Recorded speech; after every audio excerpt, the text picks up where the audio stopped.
I got to take a trip while in my trip.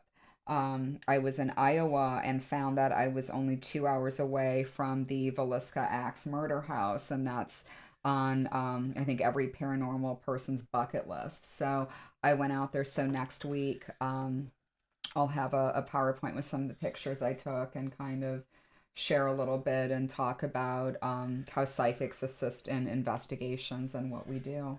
And what's really cool with that particular location, with the Villisca Axe murder, the reason why it's a big, interesting topic here in New Orleans is it's believed that the same person that committed the axe murders in Iowa is the same murderer who came to New Orleans. That they've never, this person is still a mystery, committed the axe murders here in New Orleans.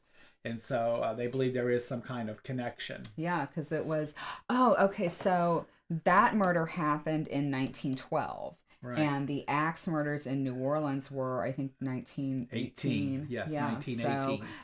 So it's like it's traveled throughout the United States, these axe murders. And he was using axes in the people's homes too. And the one in Villisca was their own axe.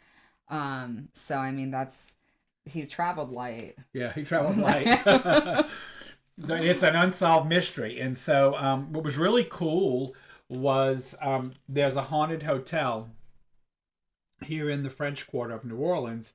And when I first opened the shop, they had invited us to go to this hotel. And he was definitely there because like more than one, I as a medium could sense the presence and sense things that had happened there. Did you sense and there his was some presence? Oh yeah. What did he look like to you? Oh, I don't know. Okay, I didn't see him. Okay. I sensed the murders. Yeah. Okay. So I sensed the murders, and I could show you exactly where all the murders were, and there's some records of those murders. Yeah. So, but there's no records of him. Mm-hmm. There's records of the murders, and so what we're trying to figure out, and this is what I try to get the new owners to do, and this is what we're trying to follow up on with those is.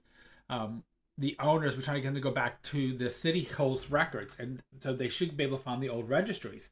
So they might be, because he stayed in that hotel, so they should be able to narrow down. Did they have IDs back then though? Because he could, I don't know. But I'm thinking he probably would have used an alias. But still, if even if he used an alias.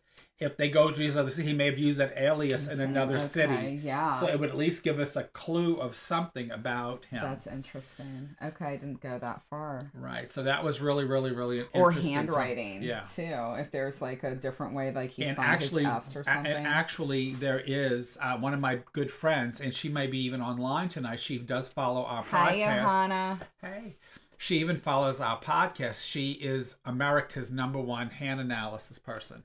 That's what she does. That's her living. That's what she does.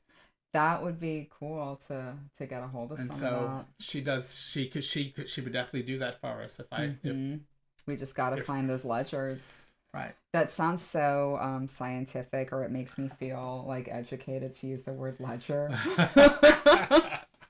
But so yeah, I did push that up to the owners of the guest house. I said of the hotel. I said, if you guys go and there's an area where. I know where my friend Khalila and Sydney Smith, where they went and got all the history for the haunted history tours, where they went and dug up all the history for that. They could. That's where they keep all those documents, and they could probably find the ledgers back from that time. Yeah, that time, and maybe find out and get an idea of who of what his name was, but who the axe murderer, what his name may be. So that would be very, very, very cool.